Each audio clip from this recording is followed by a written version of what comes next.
ụbọchị m jere egwu n'Izọgụ n'ihe eme ka m si bịa wee pụtalụ na nkwachi ebe niile wee bụrụ sọsọ mmọnwụ wee jụba afa ife na-eme fasi na Ikeji ndị Izọgụ elugo welituze na moto ka m chọrọ ụzọ m ga-esi n'alụ n'obi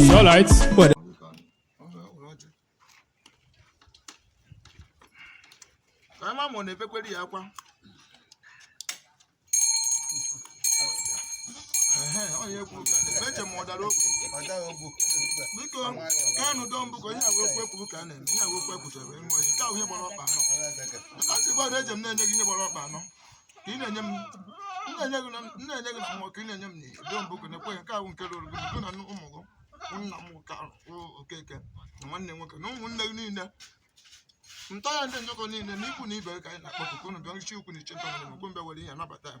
unu nwee ike nye anyị karịa ka a si nye na ngwa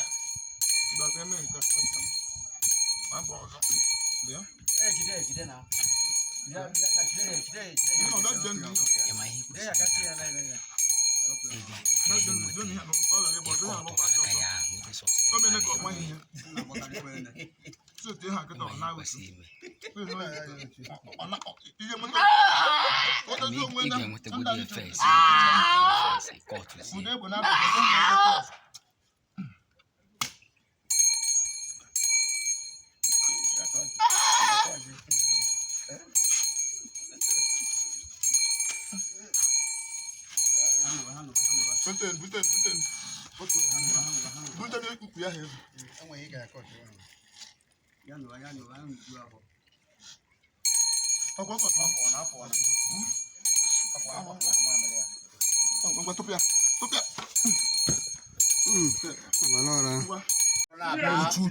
ndị njọkọ ebe a nke ejiri eze mmụọ shipris wee mara ndewo ịma ndị mmadụ gbakọrọ n'ebe a nnukwu so ụfọdụ ndị na-ajụ kedu ihe na-eme n'ụbọchị taa so asị ka a jụọ chief priest ka ọ kọwara anyị ihe na-eme n'ụbọchị taa. Nwanne m na eziokwu ihe na-eme taa bụ ihe nna nna ha mere were odowere anyị. ọnwụ okwu okwuru nwụọ iyi ihe ndị be anyị na-akpọ ewu Ikeji festival anyị na-eme once in a year every April aka ya anyị na-eme na mba niile dị iche iche a na-eme na London na-eme na Germany na-eme na UK na-eme n'ibe dị iche iche Nigeria, Lagos, Aba, Ọkigwe a na-eme ebe ọ n'ibe niile dị iche iche anyị merechichazie abịazi ebe anyị ndị Izọg bịazie emezie nke ikpeazụ and taa wụ 24th of April taa ka ebidoro ihe awụ oyi egbugbu taa ka mmụọ onye ọna na-eme ike dị egbu mmụọ niile nọ na ndị Izọg na-egburie ezigbo ndị ichie ebe nna ya iyi akwa ha ngwongwo were sị ha nnọọ ka ewere ha aka ike ọhịa na-eme taa orie egbugbu 24th of April 2025 ndewo maazị. So enwere ụfọdụ ndị mmadụ na-ajụ sị na Ikeji a na-egbu mmadụ na ya na a na-akọ ọgwụ nnukwu ndị Izọg na-eji egbu mmadụ. So kọwatara ihe gbasara ya, enwere ihe ndị ahịa ndị mmadụ na-ekwudo ọwa eziokwu ka ọ asị? Nwanne m n'ihu Chukwu na ihu mmadụ mụnwa bụ chief priest arụsị ogbugbu nkwọ aka ji ọfọ ndị njọkụ nọ gburugburu since eji eme m ahụbeghị m na mmadụ akọrọ mmadụ ọgwụ mmadụ nwụọ.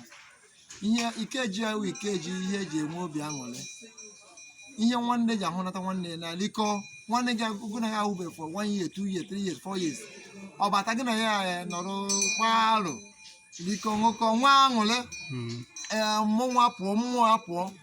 ege nwa aṅụrị na nkwachi nwa aṅụrị na ahụ ndị nwa aṅụrị ebe niile dị iche iche ọ ihe a ji enwere obi aṅụrị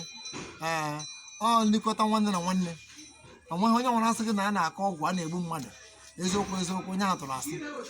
ọ ihe a ji enwe obi aṅụrị. Hãy